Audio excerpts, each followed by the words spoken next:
Hello my dear students, welcome to the class 12 CBSE Fine Arts classes.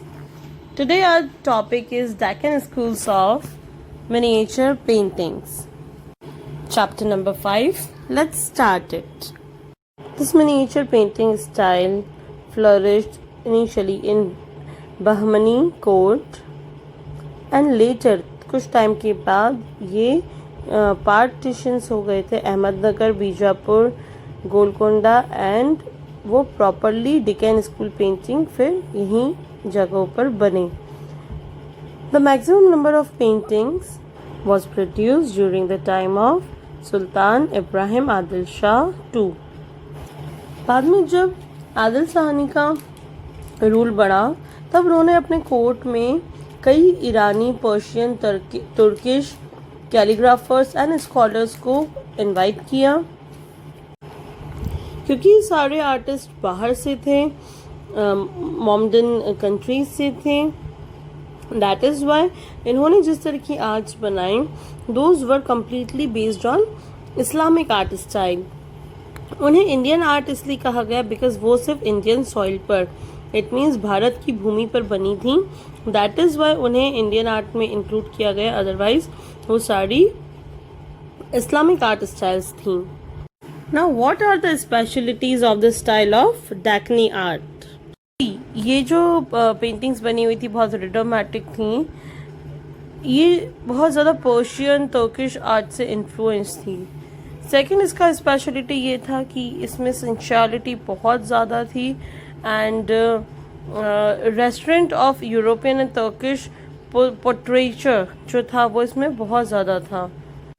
These Deccani paintings with highly charged composition and intense colors that reflects in them in a moody romanticism such as even a Mughal miniature rarely has. जैसा कि मुगल में कम मिलता था देखने, वैसा इसमें बहुत ज़्यादा देखने मिलता था.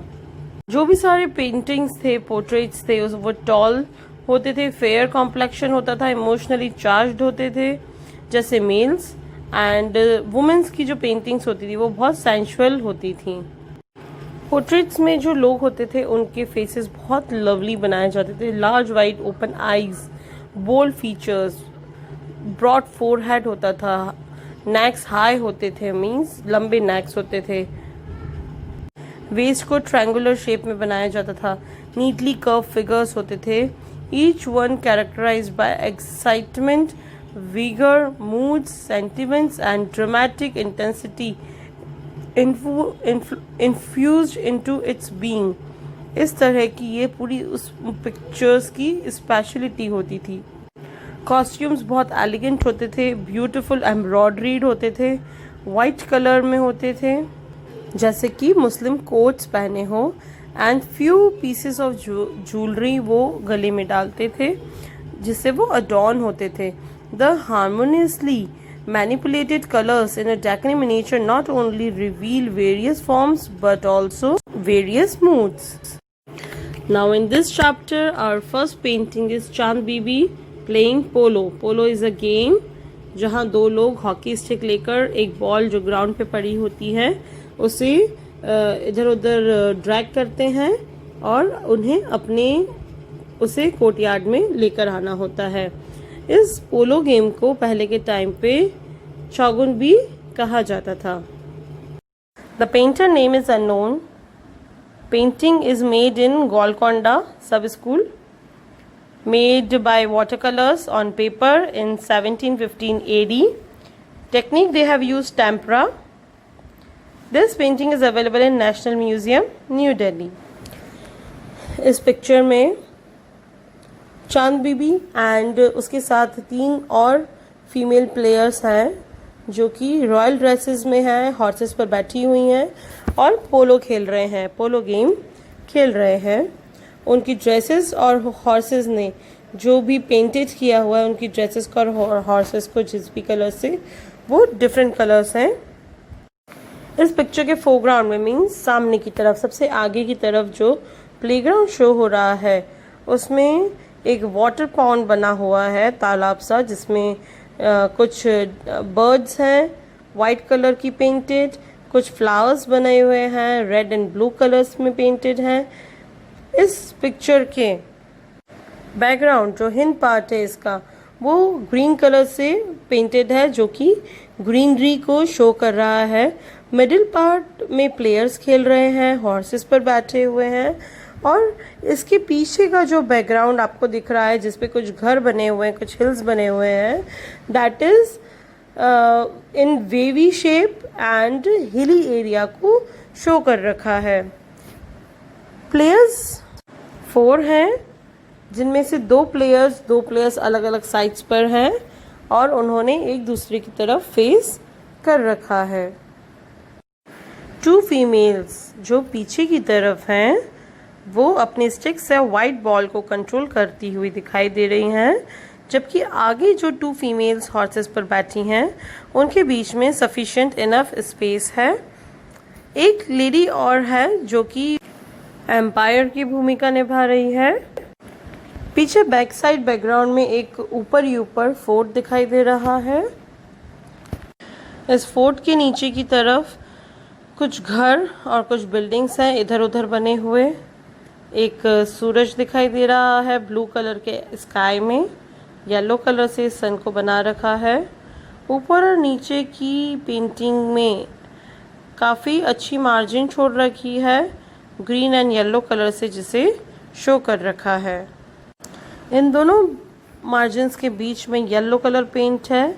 कैलीग्राफी में कुछ इस पर लिखा हुआ है ब्लैक कलर से, पर्शियन स्टाइल में वो राइटिंग है।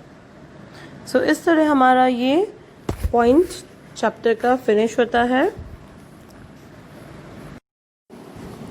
Now our next topic is Hazrat Nizamuddin Auliya and Amir Khusro. इसका पेंटर अननोन है। सब स्कूल हैदराबाद में बनी है ये। टेक्निक टेम्परा यूज़ की गई है। Medium is water colours. बनाई पेपर पर गई है। कलेक्शन इसका नेशनल म्यूजियम न्यू दिल्ली में अवेलेबल है।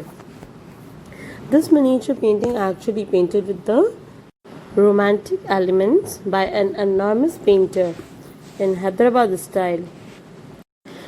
इस पिक्चर में ग्रीन कलर के अटायर में हजरत निजामुद्दीन औलिया को दिखाया गया है, जो कि दिल्ली में he was a leader in सूफी। उन्होंने अपने सिर पर एक ग्रीन कलर का टर्बन बांध रखा है और वो इस पोस्चर में बैठे हैं कि वो बहुत गहन कुछ सोच रहे हैं। उनके पीछे जो येलो कलर का बैकग्राउंड है एक सन की तरह, वो शो हो रहा है। उनकी वाइट कलर की बियर्ड दाढ़ी उन्हें एक अलग सा स्पेशल लुक दे रही है।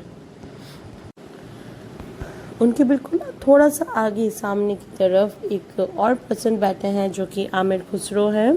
He was a very famous contemporary musician at that time. अपने नीज पर बैठे गए हैं and playing musical instrument. Aamir Khusro की टर्बन का कलर और अंग वस्त्र जो अंगरखा उन्होंने पहन रखा है, पूरा ड्रेस, वो उनकी यूनिफॉर्म है। और उन्होंने एक रेड कलर का वेस्ट बैंड बांध रखा है। ब्लैक कलर की उनकी जो बियर्ड है वो ये शो कर रही है कि ये उनके अर्ली यंगहुड का पिक्चर है। फॉर खुसरो, निजामुद्दीन साहब was not just a spiritual mentor but a direct channel towards God. Khusro and Nizamuddin साहब के बीच की जो मेन कड़ी थी वो थी इस्लामिक सूफ़ी म्यूज़िक जो खुसरो गाते थे। एक गुरु और शिष्य के बीच की परफेक्ट कड़ी थी। माना जाता है कि ये कड़ी बहुत ही डीप एंड डिवोशनल थी। जिस कोर्टयार्ड में ये बैठे हैं उसमें थिन रेड कलर की स्ट्रिप एंड येलो कलर की स्ट्रिप से उसे बनाया गया है, शो किया गया है जैसे कि वहाँ कोई कारपेट बिछा हुआ हो। इस पिक्चर के आप बैक साइड में देख सकते हैं कि रेड कलर के फ्लावर्स लगा रखे हैं जैसे रोजेस। आगे इस पेंटिंग को फोरग्राउंड में सबसे आगे आप नीचे की तरफ पेंटिंग में कर देखेंगे रेड कलर की लेटेस जाली से उसे कवर करा हुआ है एंट्रेंस के लिए। पीछे ब्राउन कलर का एक लश ग्रीन ट्री है। आगे कुछ ग्रासेस हैं। आगे सबसे आगे की तरफ जो ग्रास है उसमें भी कुछ रेड कलर के फ्लावर्स लगे हुए हैं। बैकग्राउंड कलर को इन्होंने blue, dark blue, light blue colour से पेंट किया है। ये पूरी पेंटिंग देखने में ओवरऑल बहुत रिलीजियस लगती है, बहुत डिवोशनल लगती है। This is all about this painting बच्चों। आई होप आपको इतना इस पेंटिंग के बारे में समझ आ गया होगा। For the next video please subscribe Ratlam public school YouTube channel for the updates of fine arts video. Stay safe, take care, keep learning.